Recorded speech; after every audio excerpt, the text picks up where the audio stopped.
Episode 351। यह video केवल 18 वर्ष या उससे अधिक आयु के दर्शकों के लिए है। इसमें दिखाया गया कंटेंट केवल मनोरंजन के उद्देश्य से बनाया गया है। इस वीडियो में किसी भी प्रकार की अश्लील, हिंसक या अवैध गतिविधियों को बढ़ावा नहीं दिया गया है। ये सामग्री पूरी तरह से YouTube कम्युनिटी गाइडलाइंस और स्थानीय कानूनों के अनुरूप है। नाबालिगों को इस वीडियो से दूर रखा जाए। दर्शकों से अनुरोध है कि सामग्री को जिम्मेदारी से देखें। एपिसोड 351। अमन अपनी कुर्सी पर वापस बैठ गए। उनकी पैनी नजरें स्क्रीन पर गड़ी थी, जहां राजेश पटेल का भावुक भाषण प्रसारित हो रहा था। प्रधानमंत्री की आवाज में दृढ़ विश्वास था। एकता और विश्वास की उनकी आंसुओं भरी अपील ने जनता को झकझोर दिया। भीड़ की जय जयकार और तालियां पूरे कमरे में गूंज रही थीं, लेकिन अमन के चेहरे पर भाव ठंडे और गणनात्मक थे। उसने अपनी कनपटियां रगड़ी और व्यंग्यात्मक आह भरी। ये कमीना सचमुच ऑस्कर का हकदार है, वह बुदबुदाया। उसकी आवाज में व्यंग्यात्मकता झलक रही थी। मैक, जो पास में ही हाथ जोड़े खड़ा था, हल्के से मुस्कुराया। आप गलत नहीं हैं, सर। अगर मैं उन्हें ज्यादा नहीं जानता होता तो शायद मैं भी उनके झूठ में फंस जाता। उन्होंने धर्मी नेता का पूरा नाटक कर दिखाया है। अमन ने स्क्रीन की ओर इशारा किया, जहां राजेश भीड़ की प्रशंसा में डूबा हुआ था। जरा इस बड़े आदमी को तो देखो, पूरे देश के सामने रो रहा है। ऐसे मासूम बन रहा है जैसे उसे कुछ पता ही न हो। हर शब्द सोच समझ कर चुना गया है। हर आंसू का सही समय पर इस्तेमाल किया गया है। ये घिनौना है। मैक की मुस्कुराहट और गहरी हो गई। हालांकि यही तो उसकी खासियत है, दूसरों को धोखा देते हुए चुपचाप अपने करीबी लोगों की जेबें भरना। वे इसे नेतृत्व कहते हैं, लेकिन मैं कहता हूं कि यह भ्रष्टाचार का ही एक रूप है। अमन आगे झुका, उसकी निगाहें गहरी होती गईं। बिल्कुल इसी तरह वे ये नेटवर्क बनाते हैं, साझे हितों और आपसी फायदों से बंधे समूह। वे इसे देशभक्ति कहते हैं, मैं इसे घोटाला कहता हूँ। उसने पानी का गिलास उठाया और एक घूंट भरते हुए मन ही मन अगले कदम के बारे में सोच रहा था। एक पल बाद उसने गिलास नीचे रख दिया और मैक की तरफ देखा। लेकिन मैं उसे ये बता दूं, वो चालाकी में माहिर है। उसने पूरी कहानी को अपने पक्ष में मोड़ दिया है, खुद को पीड़ित बताते हुए खुद को देश का रक्षक बता रहा है। मैक ने सिर हिलाया। अभी तो जनता को अपने नियंत्रण में रखा है। अमन के होठों पर एक धूर्त मुस्कान आ गई, जो उसकी आंखों तक नहीं पहुंच रही थी। ज्यादा देर नहीं, बस इंतजार करो। मैं उस पर इतना काम, इतने असंभव वादे थोप दूंगा कि आज उसने जो भी झूठ बोला है वह उसे सताएगा। उसका हर शब्द एक जंजीर बनकर उसे नीचे खींचेगा। मैं हंसा। तुम उसे उसकी ही बयानबाजी में दफनाने की योजना बना रहे हो, है ना? बिल्कुल। अमन ने सिर हिलाया। उसकी आवाज ठंडी और सोची समझी थी। फिलहाल उसे अपनी नाटकीयता में डूबे रहने दो, लेकिन जब तक मैं अपना काम पूरा करूंगा तब तक उसे उन झूठों को सच में बदलने के लिए दोगुनी मेहनत करनी पड़ेगी। और जब वह असफल होगा तो सिर्फ संविधान भवन के बाहर की भीड़ ही उसके खिलाफ नहीं होगी, बल्कि उसके अपने सहयोगी भी उसके खिलाफ होंगे। मैक ने अपना सिर झुकाया। उसकी जिज्ञासा बढ़ गई। और हमारा क्या? हमारी योजना का अगला चरण क्या है? अमन ने रिमोट की एक क्लिक से स्क्रीन बंद कर दी, जिससे कमरे में सन्नाटा छा गया। फिर वह उठा, अपने कफलिंग ठीक करते हुए। उसकी नजर खिड़की से बाहर रात में मंद मंद चमकते शहर के क्षितिज पर पड़ी। सुधार, उन्होंने धीमी लेकिन दृढ़ आवाज में सरलता से कहा। इस देश को सिर्फ नेतृत्व परिवर्तन की जरूरत नहीं है, इसे पूरी तरह से नए सिरे से गढ़ने की जरूरत है। और इसकी शुरुआत उनसे ही होती है। उनके धोखे के दिन अब गिने चुने रह गए हैं। मैक ने हल्के से सिर हिलाया। उसकी आंखों में प्रशंसा की चमक थी। समझ गया, मैं इंतजाम शुरू करता हूँ। प्रधानमंत्री का भाषण पूरे देश में एक नारे की तरह गूंज उठा। राजेश पटेल के ओजस्वी भाषण से उत्साहित नागरिक, जो अब तक सुनी गई बातों पर चर्चा करने के लिए समूहों में एकत्रित हुए, सड़कों पर उत्साह से गूंज उठे। ये भाषण हर प्रमुख नेटवर्क पर दोहराया गया और सोशल मीडिया प्लेटफॉर्म पर व्यापक रूप से साझा किया गया। ये जल्द ही कुछ लोगों के लिए आशा की किरण बन गया तो कुछ के लिए विवाद का विषय, लेकिन निस्संदेह इसने पूरे देश को बहस में झोंक दिया था। डिजिटल दुनिया प्रतिक्रियाओं से भर गई। #राजेश पटेल स्पीच, #भ्रष्टाचार समाप्त और #न्यू इंडिया जैसे हैशटैग सभी प्लेटफॉर्म पर ट्रेंड करने लगे। मीम्स, बहसें और भावपूर्ण संदेशों की टाइमलाइन पर बाढ़ आ गई। एक उपयोगकर्ता ने ट्वीट किया, इस भाषण ने मेरे रोंगटे खड़े कर दिए। आखिरकार एक ऐसा नेता जो भ्रष्टाचार से लड़ने से नहीं डरता। एक अन्य ने कहा, शब्द सस्ते हैं, जश्न मनाने से पहले कुछ वास्तविक कार्रवाई देख लें। प्रभावशाली लोगों, पत्रकारों और सार्वजनिक हस्तियों ने भी इस शोरगुल में अपनी आवाज मिलाई। कुछ लोगों ने पटेल को एक दूरदर्शी व्यक्ति बताया, जबकि अन्य ने स्पष्ट रोडमैप के बिना दिखावा करने के लिए उनकी आलोचना की। उनका रुख चाहे जो भी हो, एक बात तो तय थी, उनके शब्दों ने एक आग भड़का दी थी और देश चुप नहीं बैठेगा। अपना जोशीला भाषण देने के बाद राजेश पटेल अपने कार्यालय में वापस आए और चमड़े की कुर्सी पर गिरकर अपने माथे से पसीना पोंछने लगे। उस पल का बोझ अब भी उन पर हावी था, लेकिन उनके सीने में उम्मीद की एक किरण नाच रही थी। उनके सचिव अरुण वर्मा तेजी से अंदर आए, हाथ में एक टैबलेट लिए, होंठों पर हल्की सी हल्की मुस्कान लिए। उन्होंने बताया, महोदय, आपके भाषण पर प्रतिक्रियाएं बेहद सकारात्मक हैं। जनता का समर्थन बढ़ रहा है। लोग इसे आपके कार्यकाल के सबसे प्रेरक भाषणों में से एक बता रहे हैं। राजेश ने राहत की सांस ली और खुद को थोड़ी देर के लिए संतुष्ट होने दिया। यह अच्छा है, ये बहुत अच्छा है। लेकिन जैसे ही वह आराम करने लगा, उसकी नजर सामने रखी मेज पर पड़ी। उसकी मुस्कान लड़खड़ा गई और वह बीच वाक्य में ही ठिठक गया। उसकी आंखें अविश्वास से चौड़ी हो गईं। क्या, ये क्या है? उसने फाइलों के उस विशाल ढेर की ओर इशारा करते हुए पूछा, जो मानो कहीं से प्रकट हो गया हो। वह स्थिर ढेर थोड़ा सा हिल रहा था, मानो जिंदा हो। राजेश की नजरों से बचते हुए अरुण ने अजीब तरह से गला साफ किया। सर, काम का बोझ बढ़ गया है। ये क्या? राजेश अपनी कुर्सी से उठा और उस ऊंचे ढेर को घूरने लगा। ये सब कहाँ से आया? ठीक है सर, अरुण ने हिचकिचाते हुए कहा, आपके भाषण में किए गए वादों को पूरा करने के लिए ये अनुवर्ती कार्रवाइयां जरूरी हैं। जांच रिपोर्टें, नीतिगत मसौदे, सुधार उपायों के प्रस्ताव और सरकारी एजेंसियों के पुनर्गठन की विस्तृत योजनाएं। और हाँ, सुधारों से प्रभावित लोगों की ओर से संभावित जवाबी कार्रवाइयों पर अतिरिक्त खुफिया जानकारी भी है। राजेश ने अपना हाथ अपने चेहरे पर फेरा। उसका पहले जैसा आत्मविश्वास डगमगाने लगा था। तुम कहना चाहती हो कि ये तो बस शुरुआत है? मुझे ऐसा ही लग रहा है महोदय, अरुण ने असहज भाव से कहा। आपने जिन सुधारों का वादा किया है उनका पैमाना अभूतपूर्व है। इन्हें सभी मोर्चों पर लागू करने के लिए एक बड़े प्रयास की आवश्यकता होगी। राजेश अपनी कुर्सी पर भारी होकर बैठ गया और फाइलों के ढेर को भय और दृढ़ता के मिले जुले भाव से घूरने लगा। एक पल के लिए कमरे में सन्नाटा छा गया, सिवाय कागजों की हल्की सरसराहट के, जब फाइलें अपने वजन से नीचे दबने लगीं। और सर, अरुण ने सावधानी से कहा, यह मिस्टर अमन का आदेश है। उन्होंने कहा है कि अगर आप इस पद पर बने रहना चाहते हैं तो समय आ गया है कि आप काम करना शुरू कर दें, वरना। जैसे ही ये शब्द राजेश के दिमाग में बैठे, उसकी रीढ़ में सिहरन दौड़ गई। उसने अपना सिर हिलाया और सीधा खड़ा हो गया। ठीक है, राजेश ने आखिरकार कहा। चेहरे पर तनाव के बावजूद उसकी आवाज स्थिर थी। हम इसे निपटा लेंगे। फाइलों को प्राथमिकता देना शुरू करो और सबसे जरूरी फाइलें पहले मेरे पास लाओ। अरुण ने तुरंत सिर हिलाया। जी हाँ सर, मैं ओवरफ्लो से निपटने के लिए एक टास्क फोर्स भी बनाऊंगा। ऐसा ही करो, राजेश ने जबड़ा कसते हुए जवाब दिया। हमने जनता से वादे किए हैं और मैं इस प्रशासन को नाकाम नहीं होने दूंगा। अगर हमने भ्रष्टाचार के खिलाफ जंग का ऐलान कर दिया है तो हम हर मोर्चे पर लड़ेंगे, भले ही इसके लिए हमें कागजी कार्रवाई में ही क्यों न दबाना पड़े। इस बीच जब अमन बड़े बड़े काम संभाल रहा था, रॉय चुपचाप बैठकर अपने बेटे को सारा काम करते देखने वालों में से नहीं थे। मदद करने के लिए दृढ़ संकल्पित होकर उन्होंने परिवार के सभी गुटों के प्रमुखों से संपर्क किया और एक वीडियो कॉन्फ्रेंस बुलाई। वीडियो कॉन्फ्रेंस की शुरुआत स्क्रीन पर टिमटिमाहट के साथ हुई। रॉय का चेहरा फ्रेम में दिखाई दिया। इससे पहले कि वह कुछ कह पाते, आवाजों की बौछार शुरू हो गई। हर आवाज पिछली से ज्यादा मांग वाली थी। क्या हो रहा है रॉय? राजपूतों का अचानक पतन कैसे हो गया? और इस सब के लिए अमित शर्मा को क्यों दोषी ठहराया जा रहा है? आप यहाँ किस तरह का खेल खेल रहे हैं? परिवार के मुखियाओं की आवाजें आपस में मिल गईं। उनका गुस्सा और उलझन डिजिटल स्पेस में छा गई। इस शोरगुल ने रॉय को हताशा में अपनी कनपटियां रगड़ने पर मजबूर कर दिया। उसे सिरदर्द होने का एहसास हुआ। बस, रॉय की आवाज स्पीकरों से गूंजी और पूरा कमरा खामोश हो गया। सब लोग शांत हो जाओ और मुझे समझाने दो। यद्यपि बड़बड़ाहट शांत हो गई, लेकिन तनाव अभी भी बरकरार है। रॉय ने आगे बोलने से पहले गहरी सांस ली। मुझे पता चला है कि मेरा बेटा, मेरा असली बेटा और मेरा बेटा अमन इस संघर्ष के केंद्र में था। उसने मेरी कल्पना से भी परे जाकर राजपूतों से सीधे टकराव किया, यहाँ तक कि अपनी तकनीक पर एकाधिकार करने की कोशिश में सरकार से भी। अब तक आपने जो कुछ देखा है वह उसके कार्यों की केवल ऊपरी झलक है। परिवार के मुखियाओं ने असहज नजरों से एक दूसरे को देखा, लेकिन रॉय के बोलते रहने पर वे चुप रहे। रुको, क्या तुम नेक्स्ट जेन के मुखिया के बारे में बात कर रहे हो? उदय ने पूछा। उसकी आवाज में अविश्वास और आश्चर्य था।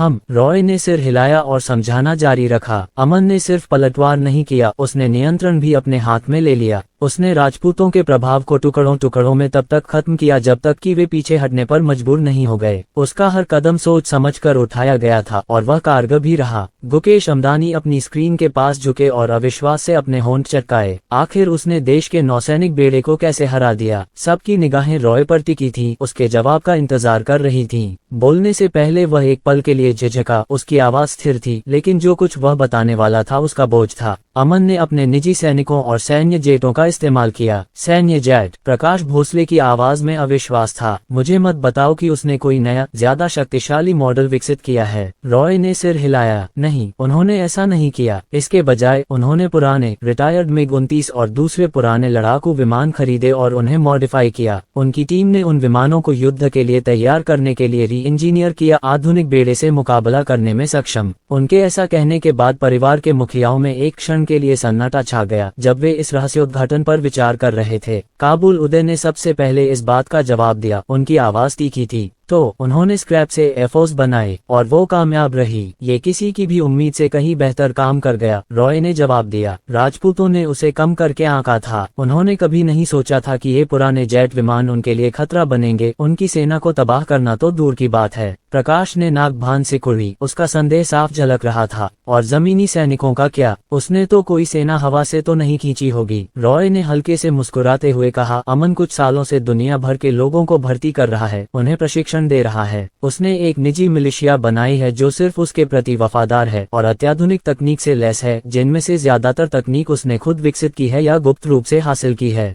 कमरा फिर से असहज फुसफुसाहटों से गूंज उठा, लेकिन इस बार उनमें अनिच्छा से सम्मान की एक अंतर्निहित धारा भी थी। फिर भी, गुकेश ने भौहें सिकोड़ते हुए कहा, इस तरह के ऑपरेशन सस्ते नहीं होते। उसने बिना किसी की जानकारी के ये सब कैसे जुटाया? रॉय की मुस्कुराहट और गहरी हो गई। अमन कोई मामूली टेक कंपनी का सीईओ नहीं है। उसके अपने स्रोत थे और उसने कई चैनलों से पैसा इकट्ठा किया, फर्जी कंपनियों का इस्तेमाल किया और यहाँ तक कि आपके संसाधनों का दुरुपयोग भी किया और आपको पता भी नहीं चला। वास्तव में रॉय को अमन की वित्तीय स्थिति के बारे में ज्यादा जानकारी नहीं थी, इसलिए वह केवल यही उत्तर दे सका। लेकिन यदि उसे पता होता कि अमन के धन का एक बड़ा स्रोत शेयर बाजार में लूटपाट और घोटाले से प्राप्त हुआ था और यह राशि आश्चर्यजनक रूप से अधिक थी, तो उसे दिल का दौरा पड़ सकता था। परिवार के मुखिया अपने विचारों से जूझ रहे थे और भारी सन्नाटा छा गया। प्रकाश ने आखिरकार एक सूखी हंसी के साथ अपनी बात तोड़ दी। अच्छा रॉय, लगता है तुम्हारा बेटा जितना हमने उसे बताया था उससे कहीं ज्यादा खतरनाक है। उम्मीद है कि वह अपनी इस प्रतिभा का इस्तेमाल हमारे खिलाफ न करे। रॉय पीछे झुक गया। उसके चेहरे पर शांति थी, हालांकि उसकी आंखों में चेतावनी भरी चमक थी। अमन के लक्ष्य अभी हमारे लक्ष्यों से मेल खाते हैं, लेकिन कोई शक नहीं, अगर यहाँ कोई उसके काम में दखलंदाजी करने की कोशिश करेगा तो तुम्हें सिर्फ एक गुस्सैल पिता से नहीं बल्कि उससे भी बढ़कर किसी और चीज से निपटना होगा। प्रकाश आगे झुका। उसका चेहरा गंभीर था और उसने सबके मन में उठ रहे सबसे जरूरी सवाल पूछा, अब क्या?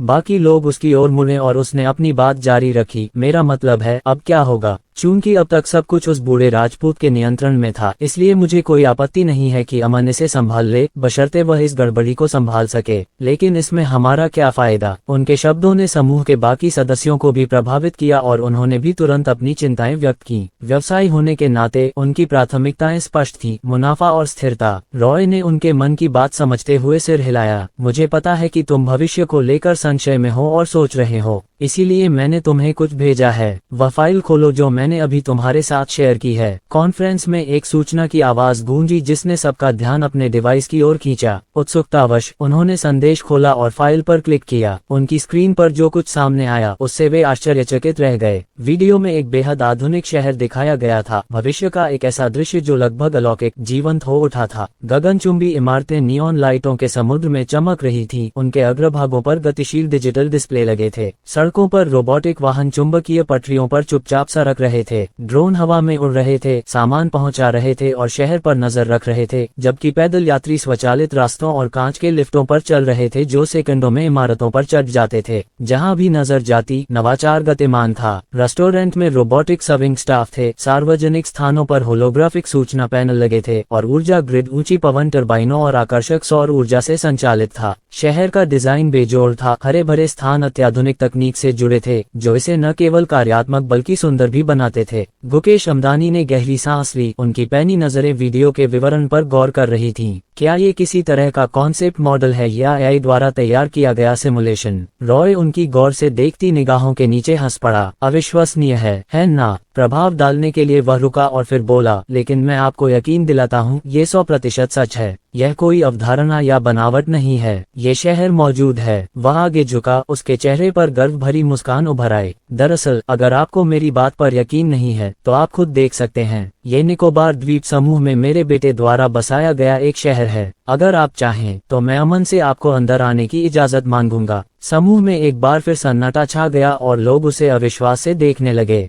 गुकेश ने अंततः सांस छोड़ी और अपना सिर हिलाया, मानो वह जो कुछ उसने सुना था उसे समझने की कोशिश कर रहा हो। इस बीच रॉय पीछे झुक गया, अपनी नाक रगड़ने लगा और उसके चेहरे पर एक आत्मसंतुष्ट मुस्कान फैल गई, जिससे अन्य लोगों को और भी बुरा महसूस हुआ। उस पल उनके मन में अपने बच्चों की तस्वीरें कौंध गईं, ऐसे लोग जो ऐशो आराम की चीजों पर पैसा बर्बाद कर रहे थे, छोटी स्कर्ट और लड़कियों के पीछे भाग रहे थे, दिखावा करने की कोशिश कर रहे थे। उधर रॉय का बेटा था, एक 25 साल का लड़का जिसने एक प्रतिद्वंद्वी परिवार को हराकर एक भविष्यवादी शहर बसाया था। सन्नाटा गहरा होता गया, ईर्ष्या और प्रशंसा से भरा उनका मन उमड़ पड़ा। हालांकि किसी ने भी जोर से नहीं कहा, लेकिन उनके मन में एक ही विचार गूंज रहा था, मेरा बच्चा ऐसा क्यों नहीं है। कमरे में छाई गहरी खामोशी काबुल उदय के बोलने से टूट गई। उसका स्वर सतर्क लेकिन दृढ़ था। वैसे फेडरेशन से कोई आने वाला है क्या? आप सबको संदेश मिल गया? एक पल के लिए किसी ने कोई जवाब नहीं दिया। उसके शब्दों का भार उन पर घुटन भरे कोहरे की तरह छा गया। फेडरेशन, रॉय ने दोहराया। उसकी भौहें गहरी सिकुड़ गईं। नाम सुनते ही उसके दिमाग में घबराहट दौड़ गई और कुछ ही सेकंड में उसके चेहरे पर उदासी छा गई। अगर फेडरेशन किसी को भेज रहा था तो इसका एक ही मतलब हो सकता था, उन्हें पता था कि क्या हुआ था। इससे भी बुरी बात यह हो सकती थी कि उन्हें पहले से ही पता था कि अमन ने क्या किया था। मुझे लगता है कि वे अमन के राजपूतों पर कब्जा करने की वजह से आ रहे हैं, गुकेश अदानी ने धीरे से कहा। वे शायद उसे अपने साथ शामिल होने के लिए मनाने की कोशिश करेंगे, वरना। उसकी आवाज धीमी पड़ गई और अनकहे शब्द हवा में अशुभ संकेत छोड़ गए। एम्पायर में और अधिक रोमांच का अन्वेषण करें, किसी को भी उसकी बात पूरी करवाने की जरूरत नहीं थी। फेडरेशन उदारता के लिए नहीं जाना जाता था। अगर अमन सहयोग करने से इनकार करता तो वे बल प्रयोग करने में भी नहीं हिचकिचाते। कमरे में धीमी फुसफुसाहट गूंज उठी। प्रकाश भोसले ने भौहें चढ़ाते हुए मेज पर उंगलियां थपथपाईं। ये ठीक नहीं है। फेडरेशन तब तक कोई कदम नहीं उठाता जब तक कि कोई बड़ी बात न हो। अगर वे दखल दे रहे हैं तो उन्हें अमन को या तो एक खतरे के तौर पर देखना चाहिए या एक ऐसे अवसर के रूप में जिसे वे नजरअंदाज नहीं कर सकते। काबुल ने सिर हिलाया, उसका चेहरा गंभीर था। फेडरेशन किसी भी तरह की लापरवाही बर्दाश्त नहीं करता। वे अमन को अपने नियंत्रण में लेना चाहेंगे। अगर वह विरोध करता है तो वे अपने संसाधनों का पूरा भार उसके खिलाफ कर सकते हैं। एक और आवाज, जो थोड़ी धीमी थी लेकिन उतनी ही बेचैन थी, ने बीच में आवाज उठाई। सुधीर जैन ने कहा, बात सिर्फ अमन की नहीं है। फेडरेशन सिर्फ व्यक्तियों के लिए नहीं आता, वे व्यापक परिदृश्य को देखते हैं। अगर वे इसे अपने शक्ति संतुलन में व्यवधान के रूप में देखते हैं तो हम सब मुश्किल में पड़ जाएंगे। अमन की हरकतों ने हम सभी को निशाने पर ले लिया है। रॉय चुपचाप उनकी बातें सुन रहा था। उसका जबड़ा कस गया। वह उनके डर को समझता था, वह उनसे सहमत था। संघ कोई साधारण समूह नहीं था, ये प्रभाव और शक्ति का एक विशाल छायादार नेटवर्क था जो एक हिमखंड की तरह काम कर रहा था और जिसकी असली ताकत सतह के नीचे छिपी थी। एक लंबे विराम के बाद रॉय आखिरकार बोला। उसकी आवाज भारी लेकिन दृढ़ थी, मुझे अपने बेटे पर भरोसा है। अमन ने मेरी कल्पना से कहीं ज्यादा चुनौतियों का सामना करने की क्षमता साबित कर दी है, लेकिन उसने गहरी सांस ली, यह अलग है। फेडरेशन इतना बड़ा जानवर है कि वह अकेले उसका सामना नहीं कर सकता, कम से कम अभी तो। कमरा एक बार फिर शांत हो गया। हर आदमी अपने अपने विचारों में खोया हुआ था। सभी समझ रहे थे कि दांव क्या है, एक गलत कदम और बरसों से बनाए रखा नाजुक संतुलन बिखर सकता है। बातचीत खत्म होते होते रॉय को उम्मीद की एक छोटी सी किरण दिखाई दी। अमन हमेशा से ही साधन संपन्न रहा था। उसने हमेशा असंभव बाधाओं से पार पाने का रास्ता खोज लिया था। अगर कोई इस तूफान से पार पा सकता था तो वह उसका बेटा ही था। लेकिन फिर भी फेडरेशन की मंडराती छाया इस बात की गंभीर याद दिलाती है कि आगे का रास्ता कितना खतरनाक होगा।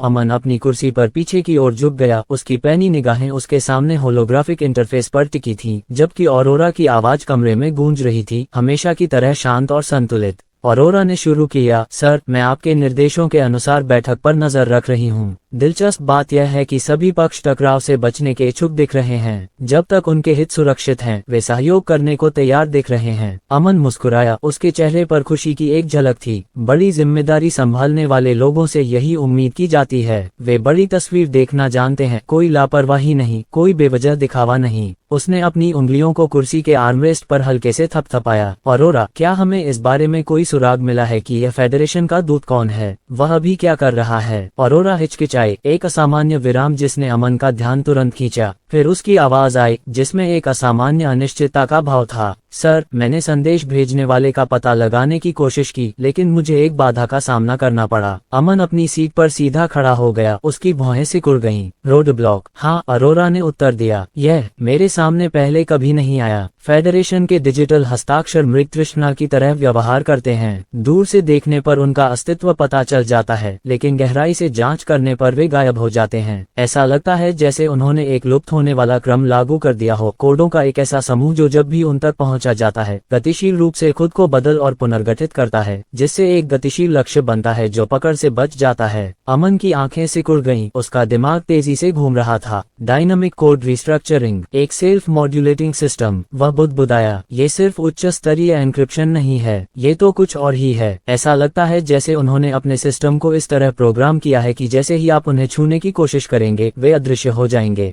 बिल्कुल महोदय, अरोड़ा ने पुष्टि की। और यह सिर्फ उनके संचार की बात नहीं है। मैंने हस्क कॉर्प्स द्वारा डिजाइन किए गए रोबोटों के बारे में जानकारी इकट्ठा करने की कोशिश की, लेकिन मेरी पहुंच भी सीमित थी। उनके सिस्टम या तो एयर गैप्ड हैं या ऐसे फायरवॉल से सुरक्षित हैं जिनका मैंने पहले कभी सामना नहीं किया। फेडरेशन ने ये सुनिश्चित किया है कि उनके संचालन एक ऐसी गोपनीयता में लिपटे रहें जिसे मैं भी फिलहाल भंग नहीं कर सकता। अमन पीछे झुक गया और अपनी कनपटी रगड़ने लगा। उसके हमेशा अडिग व्यवहार में एक हल्की सी बेचैनी छा गई। अरोरा धरती की सबसे उन्नत एआई थी, उसकी क्षमताएं किसी भी अन्य मौजूदा सिस्टम से कहीं ज्यादा थीं। फिर भी उसे भी बाधाओं का सामना करना पड़ रहा था। उसने खुद को शांत रहने के लिए मजबूर किया और अपने विश्लेषणात्मक दिमाग को काम करने दिया। अरोरा का मूल मॉडल आकाशगंगा स्तरीय कंप्यूटेशनल आर्किटेक्चर पर आधारित था, जो पृथ्वी की तकनीक द्वारा अब तक देखी गई किसी भी चीज से कहीं आगे था। लेकिन उसकी भी अपनी सीमाएं थीं। यह विचार कि कोई चीज या कोई व्यक्ति उसकी समझ से परे पैमाने पर काम कर रहा होगा उसे बहुत बेचैन कर रहा था। अमन ने गहरी सांस ली और अपने माथे पर हाथ फेरा। तो बात सिर्फ इतनी नहीं है कि फेडरेशन कौन है या क्या है, बात यह है कि वे कितनी दूर तक पहुंच गए हैं, उनका नेटवर्क कितना गहरा है और उन्होंने अपने राजों के इर्द गिर्द कितनी सुरक्षा व्यवस्थाएं बना रखी हैं। वह आगे झुका, उसकी आवाज अब ज्यादा स्थिर थी। अब समय आ गया है अपग्रेड के लिए तैयार होने का, अरोरा। अगर हमें फेडरेशन का सामना करना है तो हमें ये सुनिश्चित करना होगा कि तुम अपनी मौजूदा सीमाओं से आगे बढ़ सको। दुनिया बदल रही है और हमें भी। अरोरा की होलोग्राफिक छवि टिमटिमा रही थी, उसकी अभिव्यक्ति शांत लेकिन सचेत थी। समझ गया सर, क्या मैं सुधार के संभावित रास्तों का विश्लेषण शुरू करूं? अमन ने सिर हिलाया, उसकी निगाहें सख्त हो गईं। करो, और उस गायब होने वाले क्रम को तोड़ने को प्राथमिकता दो। हम उस दुश्मन से नहीं लड़ सकते जिसे हम देख नहीं सकते। जैसे ही अरोरा ने उसके आदेशों पर काम करना शुरू किया, अमन पुनः पीछे झुक गया। उसका दिमाग पहले से ही संभावनाओं के बारे में सोच रहा था। अपनी अंगुलियों को चटकाते हुए उसने सिस्टम पैनल खोला। मुझे सिस्टम शॉप का उपयोग किए हुए काफी समय हो गया है, वह बुदबुदाया। उसके चेहरे पर शुष्क मनोरंजन की झलक थी। कुछ खरीदारी का समय हो गया है। अमन अपनी कुर्सी पर पीछे की ओर झुक गया। होलोग्राफिक इंटरफेस की चमक उसके तीखे चेहरे पर छाया डाल रही थी। अरोरा की शांत और सटीक आवाज कमरे में गूंज रही थी। सर, आप जिन अपग्रेड्स पर विचार कर रहे हैं वे आपके कामकाज को बढ़ाने के लिए बेहद जरूरी हैं। क्या मुझे सिस्टम मॉल में नेविगेट करने में आपकी मदद करनी चाहिए? अमन ने सिर हिलाया, उसकी नजरें केंद्रित थीं। चलिए सिमुलेशन टेक्नोलॉजी से शुरुआत करते हैं। जैसे ही उसने सिस्टम के सर्च बार में सिमुलेशन टाइप किया, इंटरफेस पर जटिलता के बढ़ते क्रम में विकल्प दिखाई देने लगे। आगे स्क्रॉल करने से पहले उसका ध्यान एक पल के लिए गैलेक्सी सिमुलेशन पर टिका रहा। गैलेक्सी सिमुलेशन से परे ऐसे स्तर हैं जो प्रौद्योगिकी और समझ की सीमाओं को आगे बढ़ाते हैं। यूनिवर्सल सिमुलेशन की मत 200 बिलियन ईस्वी संपूर्ण ब्रह्मांड का अनुकरण करने में सक्षम, जिसमें इसके ब्रह्मांडीय विकास, भौतिकी के नियम तथा ज्ञात और अज्ञात दोनों घटनाएं शामिल हैं। आयामी बुनाई सिमुलेशन साम्राज्य पर नई कहानियों का अनुभव। कीमत 800 बिलियन ईस्वी। एक उपकरण जो अतिव्यापी आयामों का मॉडल बनाता है, जिससे अंतर आयामी यात्रा और विसंगतियों का व्यापक अध्ययन संभव हो पाता है। अनंत कैस्केड सिमुलेशन कीमत 1 ट्रिलियन ईस्वी। अंतर्संबद्ध संभावनाओं के साथ अनंत वास्तविकताओं के प्रवाह का अनुकरण करता है, जिसमें लौकिक परिवर्तनों और अंतर सार्वभौमिक अंतःक्रियाओं के कारण होने वाले बदलाव भी शामिल हैं। मल्टीवर्स सिमुलेशन कीमत 5 ट्रिलियन ईस्वी। सिमुलेशन प्रौद्योगिकी का शिखर जो अनेक परस्पर संबद्ध बहु ब्रह्मांडों की खोज की अनुमति देता है, जिनमें से प्रत्येक अद्वितीय भौतिक नियमों और अस्तित्व संबंधी प्रतिमानों द्वारा शासित होता है। अमन ने आखिरी विकल्प पर पलकें झपकाईं, उसकी उंगलियां होलोग्राफिक इंटरफेस पर घूम रही थीं। 5 ट्रिलियन एसपी, वह धीरे से बोला, उसकी आवाज में अविश्वास की एक दुर्लभ झलक उभर आई। क्या बकवास है, यह एक बहुत बड़ा निवेश होने की संभावना है, महोदय अरोरा ने टिप्पणी की। इस भ्रम को देखते हुए सिस्टम ने हस्तक्षेप किया, इस तकनीक से आप सिर्फ ब्रह्मांड का अन्वेषण ही नहीं करेंगे, आप अस्तित्व के मूल ढांचे की भी पड़ताल करेंगे। फिलहाल गैलेक्सी सिमुलेशन ज्यादातर व्यवहारिक जरूरतों को पूरा करने के लिए काफी होगा, लेकिन जैसे जैसे आप गहराई में जाएंगे आपको प्रबल संभावनाओं की तलाश करनी होगी। ऐसी प्रजातियां भी हैं जिनका IQ 1000 के साथ पैदा होता है। अमन ने हल्के से मुस्कुराते हुए सिर हिलाया, रुको, अभी पागलपन की ओर नहीं बढ़ना चाहिए। उन्होंने गैलेक्सी सिमुलेशन को अपनी कार्ट में जोड़ा और अगली श्रेणी में चले गए। कंप्यूटिंग टेक्नोलॉजी पर आते हुए अमन ने परिणामों को छान मारा तथा अपरिचित क्वांटम कंप्यूटिंग विकल्प को छोड़ दिया। क्वांटम कंप्यूटिंग से परे ये ऐसी प्रौद्योगिकियां हैं जो कंप्यूटिंग की प्रकृति को ही पुनर्परिभाषित करती हैं, अरोरा ने बताया, उसकी आवाज में उत्सुकता झलक रही थी। एक्सोटिक मैटर कंप्यूटिंग कीमत 5 बिलियन एसपी बेजोड़ कंप्यूटेशनल दक्षता के लिए स्थिरीकृत विदेशी पदार्थ का उपयोग करता है, विशेष रूप से उन्नत सिमुलेशन और वास्तविक समय एन्क्रिप्शन में। न्यूट्रिनो कंप्यूटिंग कीमत 20 बिलियन एसपी किसी भी दूरी पर लगभग तात्कालिक डेटा संचरण के लिए न्यूट्रिनो का उपयोग करता है, जिससे संचार विलंबता प्रभावी रूप से समाप्त हो जाती है। कॉस्मिक कंप्यूटिंग कोर कीमत 1 ट्रिलियन एसपी ब्रह्मांडीय पृष्ठभूमि विकिरण द्वारा संचालित एक सार्वभौमिक स्तरीय कंप्यूटिंग प्रणाली जो सीमित प्रसंस्करण शक्ति प्रदान करती है। सिंगुलैरिटी कंप्यूटिंग नेटवर्क का कीमत 10 ट्रिलियन एसपी एक स्व-विकसित प्रणाली जो AI को विलक्षणता बिंदुओं के साथ एकीकृत करती है, असीमित अनुकूलनशीलता और कंप्यूटेशनल विकास प्रदान करती है। अमन ने विवरण पढ़ा, उसकी आंखें थोड़ी सिकुड़ गईं। सिंगुलैरिटी कंप्यूटिंग नेटवर्क, वह सोच में पड़कर अपनी ठुड्डी थपथपाते हुए बोला, यह एक असाधारण छलांग है, लेकिन अभी के लिए यह जरूरत से ज्यादा हो सकती है। एक्सोटिक और न्यूट्रिनो कंप्यूटिंग हमारी तात्कालिक जरूरतों को पूरा कर देंगे, महोदय अरोरा ने सुझाव दिया। उन्होंने सिर हिलाकर उन्हें अपनी कार्ट में डाल दिया। जरूरत पड़ने पर हम उन्नत विकल्पों पर फिर से विचार करेंगे। अमन फिर से पीछे झुक गया, उसकी उंगलियां उसके माथे पर मालिश कर रही थीं। फेडरेशन की मंडराती उपस्थिति का भार उसके विचारों में बना रहा। ये उन्नयन मदद करेंगे, उन्होंने लगभग अपने आप से ही कहा। वे करेंगे सर, हालांकि फेडरेशन एक बिल्कुल अलग स्तर पर काम करता है। इस अंतर को पाटने के लिए सिर्फ तकनीक से कहीं ज्यादा की जरूरत होगी, अरोरा ने असामान्य रूप से गंभीर स्वर में कहा। अमन हल्के से मुस्कुराया, उसकी आंखों में दृढ़ संकल्प झलक रहा था। मुझे पता है, लेकिन हम सिर्फ अंतर ही नहीं पाट रहे हैं अरोरा, हम उनसे आगे निकल रहे हैं, कदम दर कदम। अमन अपनी कुर्सी पर आगे की ओर झुक गया, उसके हमेशा से शांत स्वभाव में उत्साह की एक दुर्लभ चिंगारी टिमटिमा रही थी। सिस्टम शॉप का इंटरफेस धीरे से गुनगुना रहा था, जिससे एक जीवंत होलोग्राफिक डिस्प्ले दिखाई दे रहा था।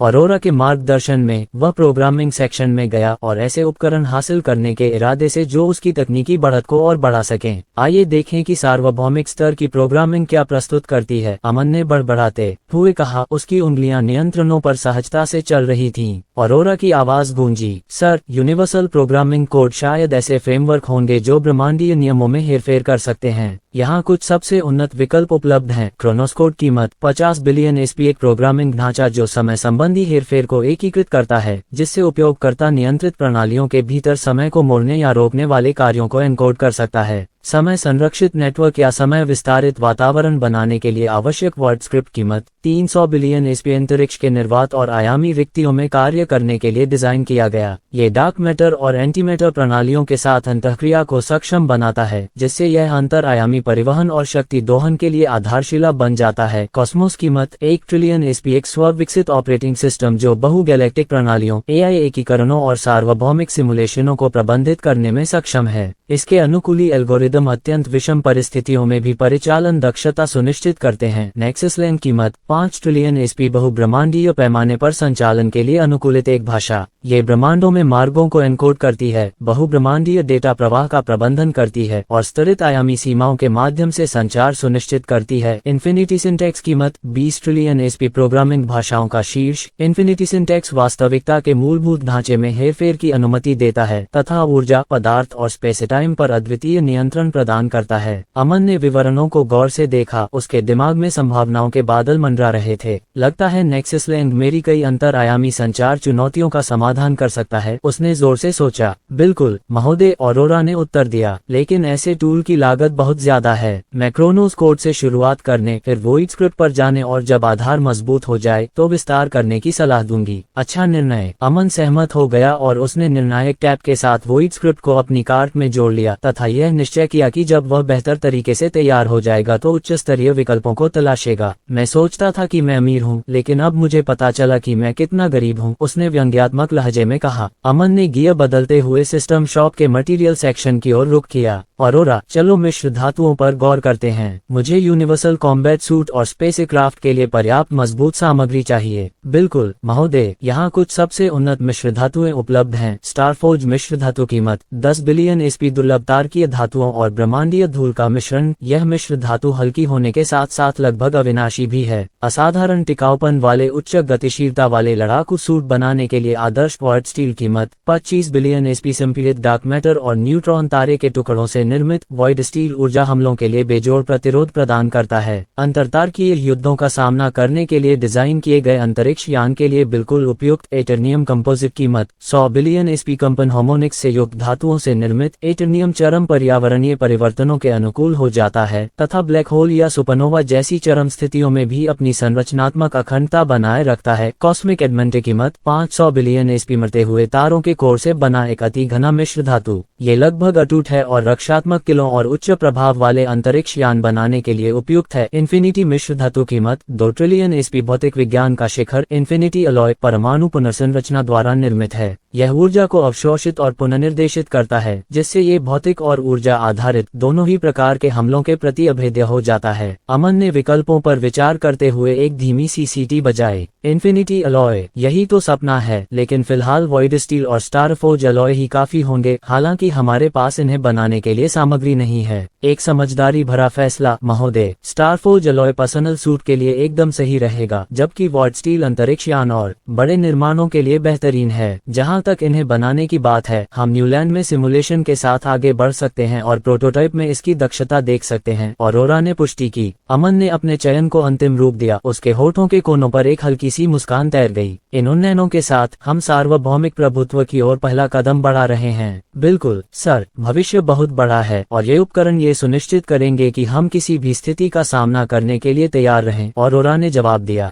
जैसे ही सिस्टम ने उसकी खरीदारी की पुष्टि की, अमन एक बार फिर पीछे झुक गया। उसकी आंखों में दृढ़ संकल्प की चमक पहले से कहीं अधिक तेज थी। अमन सिस्टम इंटरफेस को घूर रहा था। उसकी नजर मोटे अक्षरों में लिखे छोटे मगर भारी भरकम आंकड़े पर टिकी थी। 400 बिलियन एसपी। उसने कांपते हाथों से अपना चेहरा पोंछा। आंसू बहने का खतरा था। ये तो पहुंच से बहुत दूर है। खरबों, क्या मैं इस जिंदगी में ये चीजें खरीद भी सकता हूँ? उसकी आवाज फटी हुई थी, निराशा और हार का एक कच्चा मिश्रण। सिस्टम की शांत संतुलित आवाज उसके दिमाग में गूंज रही थी। शांत हो जाए मेजबान, जब तक आप जिंदा हैं, सब कुछ खरीदने का मौका हमेशा मौजूद है। उम्मीद मत खोइए। अमन ने लड़खड़ाती हुई हंसी। जिंदा है ना? चलो इसे सार्थक बनाते हैं। दृढ़ निश्चय के साथ उसने पहले से चुनी हुई चीजों की समीक्षा की और अपनी खरीदारी को अंतिम रूप दिया। दुकानों की सूची में से अमन ने ये चीजें खरीदी। Universal simulation 200 billion SP. विदेशी पदार्थ computing 5 billion SP. Chronos code 50 billion SP. आपका अगला लेख एम्पायर पर आपका इंतजार कर रहा है। Cosmic matrix code universal programming 30 billion SP. Prismium मिश्र धातु उच्च श्रेणी की सामग्री 12 बिलियन एसपी। नेबुलियम टाइटेनियम समलन मिश्र धातु 800 million SP. Planar sub reality simulation 50 billion SP. Subroutine और मध्यवर्ती स्तर के उन्नयन जैसे कुछ छोटे अधिग्रहणों को शामिल करने के बाद कुल राशि 400 बिलियन एसपी के चुनौतीपूर्ण आंकड़े के करीब पहुंच गई। उच्च स्तरीय मिश्र धातुओं के लिए अमन ने फिलहाल सस्ते मिश्र धातुओं को ही चुनने का फैसला किया। ट्रिलियन एसपी मिश्र धातुओं के लिए उसे नहीं पता था कि वह इतना संग्रह कर पाएगा या नहीं। वह संभवतः ऐसा कर सकता है, लेकिन इसके लिए बहुत प्रयास की आवश्यकता होगी। अमन ने आह भरते हुए अपने बालों में हाथ फेरा। ऑरोरा, अपग्रेड और आत्मसात होने में कितना समय लगेगा? ऑरोरा की आवाज ने जवाब दिया, शांत लेकिन थोड़ी सी हिचकिचाहट के साथ। अपग्रेड प्रक्रिया का अनुमानित समय 72 से 108 घंटे है। इस अवधि के दौरान मैं पूरी तरह से बंद हो जाऊंगा, क्योंकि मेरे मुख्य सिस्टम को पूरी तरह से एकीकरण और समन्वयन पर ध्यान केंद्रित करना होगा। मेरी अस्थायी अनुपस्थिति के कारण हुई किसी भी असुविधा के लिए मैं पहले से क्षमा चाहता हूँ। अमन थोड़ा भौचक्का हो गया, उसके ऑफलाइन होने के ख्याल से बेचैन। 3 दिन तुम्हारे बिना है ना? मुझे तो काम चलाना ही पड़ेगा। कुछ तो है जो मैं तुम्हारे बंद होने से पहले जान लूं।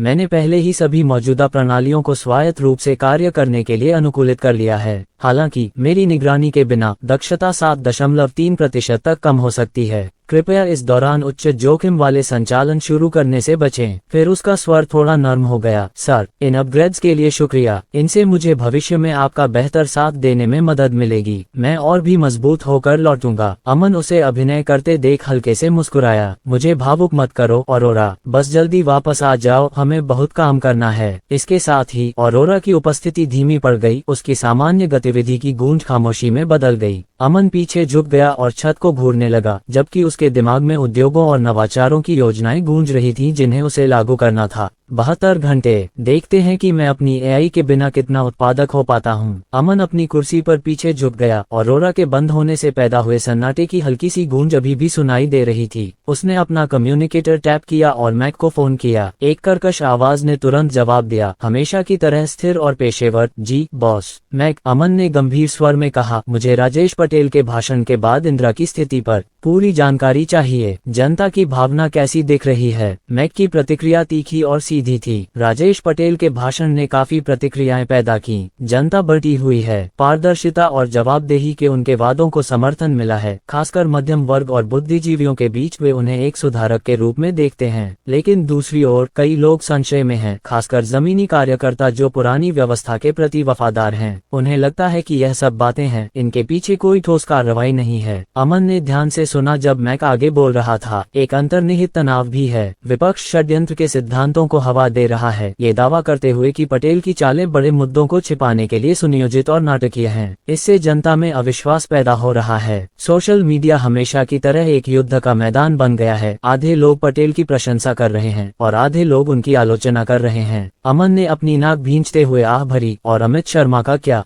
वो इन सब में कहाँ फिट बैठता है? यहीं से बात पेचीदा हो जाती है, मैक ने जवाब दिया। राजेश पटेल आपसे अमित शर्मा और कुछ अन्य लोगों को सुप्रीम कोर्ट में पेश करने की अनुमति मांग रहे हैं। इसका उद्देश्य न्याय और जवाबदेही का प्रदर्शन करना है, उनके अपराधों के लिए उन पर मुकदमा चलाना। लेकिन मैक थोड़ा हिचकिचाया, फिर बोला, अमित की मौजूदगी, वह सिर्फ दोषी ही नहीं बल्कि खतरनाक भी है। अगर वह कोई बकवास करता है या कोई साजिश रचता है तो इससे जनता की राय अप्रत्याशित रूप से प्रभावित हो सकती है, खासकर ऑरोरा के गिर जाने के बाद। अमन के चेहरे पर गहरी उदासी छा गई। अमित शर्मा को सार्वजनिक होने देना कोई आसान फैसला नहीं था। वह सन की चालाकी में माहिर था, किसी भी स्थिति को अपने फायदे में बदलने में सक्षम। वह बेतुके दावे कर सकता था जो निराधार होने के बावजूद जनता के मन में संदेह के बीज बो सकते थे। अगर ऑरोरा जैसी सटीकता और नियंत्रण न होता तो उनकी तरफ से किसी भी गलत सूचना का जवाब देना बहुत बड़ा जोखिम था। अमित की वर्तमान स्थिति के बारे में सोचते हुए अमन की आंखें सिकुड़ गईं। हालांकि उस आदमी के दिमाग को फिर से जोड़ना एक विकल्प था, लेकिन उसने ऐसा किसी खास वजह से नहीं किया था। उसकी इच्छा शक्ति को तोड़ना और उसे स्वाभाविक रूप से टूटते हुए देखना कहीं ज्यादा संतोषजनक था। सिर्फ हेरफेर ही काफी नहीं था, उस मानसिक विनाश के बाद का परिणाम ही सबसे ज्यादा मायने रखता था। एक लंबे विराम के बाद अमन आखिरकार बोला, राजेश से कहो कि अमित को अदालत ले जाने से पहले कुछ दिन इंतजार करे। इस बीच जांच टीमों को और गहराई से जांच करने का निर्देश दो। इस आदमी के बारे में हर पत्थर पलटो और हर जरा सी भी गंदगी ढूंढो। मैं चाहता हूं कि वे इतने सबूत इकट्ठा कर लें कि उन पर कोई विवाद न हो। अगर हम उसका पर्दाफाश करने ही वाले हैं तो मैं चाहता हूं कि उसके अपराधों का बोझ उसके किसी भी तर्क को चकनाचूर कर दे। मैक की आवाज में सहमति का भाव था। समझ गया बॉस, मैं आदेश आगे बढ़ा दूंगा। अच्छा, अमन ने कहा, उसका स्वर ठंडा और दृढ़ था। हमें ये सुनिश्चित करना होगा कि वह बूढ़ा मूर्ख अब और बकवास न करे। जैसे ही फैसला हुआ, अमन एक बार फिर पीछे झुक गया। उसके दिमाग में विचारों का मंथन चल रहा था। खेल अभी खत्म नहीं हुआ था और उन्हें हर कदम सटीक रखना था। अमन की आवाज थोड़ी धीमी हो गई और मैक के फोन खत्म करने से पहले ही उसने जल्दी से कहा, मैक, एक और बात, सूरी को फोन करो। उससे कहो कि पिंक सिटी में मुझसे मिले। मैक का आश्चर्य साफ जाहिर था। गुलाबी शहर? तो तुम आखिरकार राजपूत से मिलने जा रहे हो? अमन ने सीधे जवाब तो नहीं दिया, लेकिन उसके होठों पर एक हल्की सी मुस्कान तैर गई। बस यूं कह लीजिए कि अब समय आ गया है। अमन के जवाब की रहस्यमयी प्रकृति को समझते हुए मैक हंसा। समझ गया, मैं इसे पूरा कर लूंगा।